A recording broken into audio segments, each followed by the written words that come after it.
வணக்கம். சின்ன குரூப் சேனலுக்கு உங்கள் அனைவரையும் அன்புடன் வரவேற்கின்றேன். இன்றைய ஆன்மீக தகவல் ஸ்ரீ அன்னை ஸ்ரீ பகவான் அரவிந்தர் பற்றிய தகவலை தான் நாம் பார்க்க போகின்றோம். அன்பர்கள் அனைவருடைய பிரார்த்தனையும் ஸ்ரீ அன்னை ஸ்ரீ பகவான் அரவிந்தர் திருப்பாதங்களை சமர்ப்பணம் பண்ணுறேன். கண்டிப்பாக உங்கள் அனைவருடைய பிரார்த்தனையும் கைகூடும். ஒரு அன்பர் அவருக்கு ஒரு பதிவை பதிவிட்டு இருந்தார். முக்கியமாக ஒன்று நானும் சொல்ல விரும்புகிறேன். வீடு தூய்மை இல்லைன்னா, நெகட்டிவான எண்ணத்துடன் வெளி நபர் நம்ம வீட்டுக்கு வந்தாலோ அவர்களுடனே சேர்ந்து அந்த நெகட்டிவ் நம்ம வீட்டில் பரவ ஆரம்பிச்சிடும்.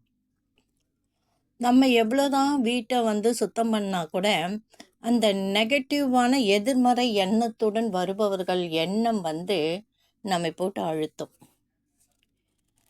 நான் என்ன செய்வேன், அந்த மாதிரி சமயத்தில் அந்த மாதிரி எண்ணம் கொண்டு யாராவது வந்தாங்கன்னா நம்ம மனசில் படும்.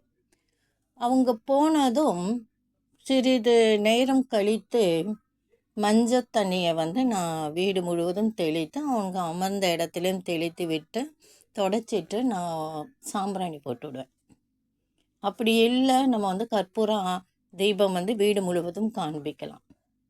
எதுவுமே நாம் செய்ய மாட்டோம் அப்படின்னு நீங்கள் விட்டுட்டீங்கன்னா, எதிர்மறை செயல்கள் நம்ம மனசுலையும் தோன்றுவது மட்டும் இல்லை, அந்த நெகட்டிவ் நம்ம வீட்டில் சூழ்ந்துக்கிட்டு இல்லாத பிரச்சனைகள் வருவது மட்டும் இல்லை, மன அமைதி குறைவது அது மட்டும் இல்லை, சண்டை சச்சரவுகள் ஏற்படும். ஸ்ரீ அன்னை சொல்கிறாங்க, கண்ணடி பட்டாலும் கல்லடி பட்டாலும் கண்ணடி படக்கூடாது என்று. அவங்க பார்வை ஒருவரை அழித்து விடும். அந்த மாதிரி பார்வை நிறைய பேருக்கு இருக்குது. இவங்க நல்லா இருந்துட்டாங்க, நம்மளை விட இவங்க நல்ல வசதியாக வந்துட்டாங்க, நம்ம தான் கஷ்டப்படுறோம். இவங்களுக்கு என்ன, மகன் சம்பாதிக்கிறான், வருமானம் வருது, வீடை நல்லா கட்டிட்டாங்க. இப்படி அவங்க நம்மளை என்ன சொல்கிறது, கரிஞ்சு கொட்டுவாங்கன்னு சொல்லுவாங்க. கருவிக்கிட்டே இருப்பாங்க. இவங்க நல்லா இருக்காங்க, இவங்க நம்மளை விட வசதியாக இருக்காங்க, இவங்களுக்கு நம்மளை விட பண வசதி இருக்குது, வருமானம் வருகிறது அப்படின்ட்டு அவங்க பாட்டுட்டு மனசில் புழும்பல் எண்ணங்கள் இருந்தாலே நம்ம அவ்வளோதான். அப்படியே அந்த மாதிரி வந்தாலும் நான் சொன்ன வழிமுறையை நீங்கள் பின்பற்றுவது நன்கு. அது மட்டும் இல்லை, ஒற்றை எப்பவுமே சேர விடாதீங்க.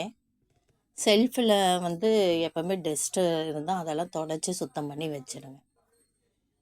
மதரை சொல்லுவாங்க, அந்த கல்லடி படலாம் கண்ணடி படக்கூடாது, அதற்கு வைத்தியமே கிடையாது என்று. அப்போ கண்ணடி படாமல் இருக்க நாம் பெரியோர் என்ன சொல்கிறாங்க, சுற்றி போட சொல்கிறாங்க. அந்த வழிமுறையை நம்ம கடைபிடிக்கலாம். அது மட்டும் இல்லை, வெளியே போயிட்டு வந்தால் கால் அலம்பணும். வெளியில் கண்டதை தாண்டிட்டு வருவோம். சிலவங்க சுற்றி போடுவாங்க, ரோட்டை அந்த சுற்றி போட்டதை தாண்டி வருவோம் நம்மளை அறியாமல். அது நம்மளை பாதிக்கும். அதனால தான் வெளியே போயிட்டு வருபவர்கள், அந்த காலத்தில் பெரியவங்க சொல்லியிருக்காங்க, நேராக பாத்ரூமில் போய் கை கால் அலம்பிட்டு வாங்க, முகத்தை அலம்பிட்டு வாங்க என்று. அந்த மாதிரி செஞ்சால் கால் கழுவும் போது காலில் இருந்த தீயவை அனைத்துமே கால் வழியே வெளியேறிடும். கை முகம் அலம்புவதால் நமக்கு நல்ல பலன் கிடைக்கும். எதிர்மறை ஆற்றல் எதுவுமே ஒன்றும் செய்யாது. ஒரு நிகழ்வுகளை நான் குறிப்பிட விரும்புகிறேன். எனக்கு விருந்தாளி வரப்போக இருந்தாங்க.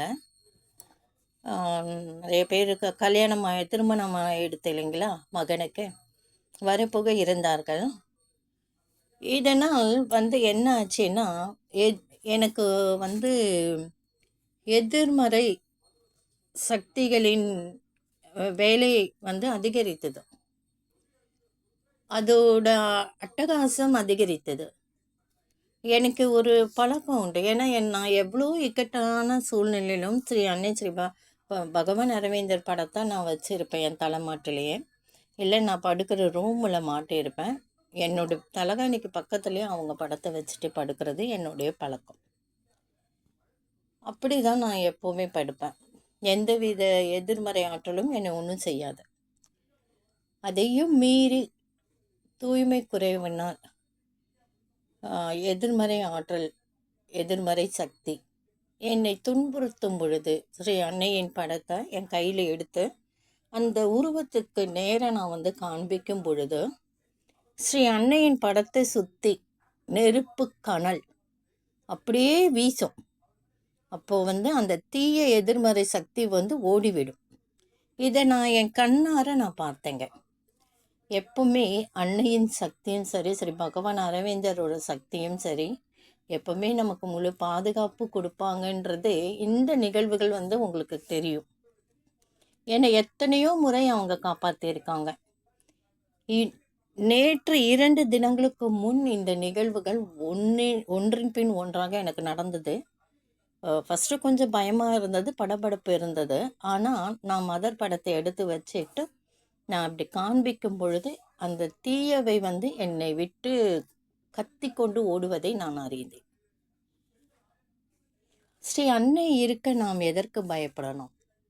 அவங்க நம்மளை முழு பாதுகாத்து கொண்டு தான் நம்மளை இருக்கிறாங்க. எப்பவுமே எந்த ஒரு கஷ்டமான சூழ்நிலையிலும் நீங்கள் ஸ்ரீ அன்னையை வணங்கினா, ஸ்ரீ பகவான் அரவிந்தரை வணங்கினா உங்கள் கஷ்டங்கள் அனைத்துமே விலகும். அடுத்து நான் என்ன செஞ்சேன், இந்த மாதிரி நிகழ்வுக்கு பிறகு வீட்டை துடைத்து பெட்ஷீட்டெல்லாம் துவைச்சி போட்டு எல்லா இடத்துலையும் மஞ்சள் தண்ணி தெளித்து சாம்பிராணி போட்டு ஸ்க்ரீனெல்லாம் அலசி போட்டு வீட்டை தூய்மைப்படுத்தினேன். அதுக்கப்புறம் நிம்மதியாக இரவு நேரம் கண்ணுறங்க முடிந்தது. இதையே நம்ம குறிப்பிடுறேன் அப்படின்னா, நிறைய பேருக்கு இந்த அனுபவம் கிடைத்திருக்கும். எனக்கு நேர்ந்த அந்த அனுபவம் நிறைய அன்பர்களுக்கு கிடைத்திருக்கும். இதுதான் வெளி. எப்போவுமே ஸ்ரீ அன்னையை நினைத்து அவங்க கிட்ட சொல்லிட்டு பாதுகாப்பு வளையம் போட்டு நீங்கள் படுங்க. நானும் எப்போவுமே ஸ்ரீ அன்னையை நினைத்து ஸ்ரீ பகவான் அரவிந்தரை நினைத்து என் வீட்டு குடும்ப உறுப்பினர் அனைவருக்குமே பாதுகாப்பு வளையம் போடுவேன். நம்ம கண்ணை மூடிக்கிட்டு, இப்போ உங்கள் வீட்டில் ஒருத்தருக்கு பாதுகாப்பு வளையம் போடுறீங்கன்னா அவங்க கண்ணு முன்னாடி நீங்கள் நிறுத்திக்கோங்க.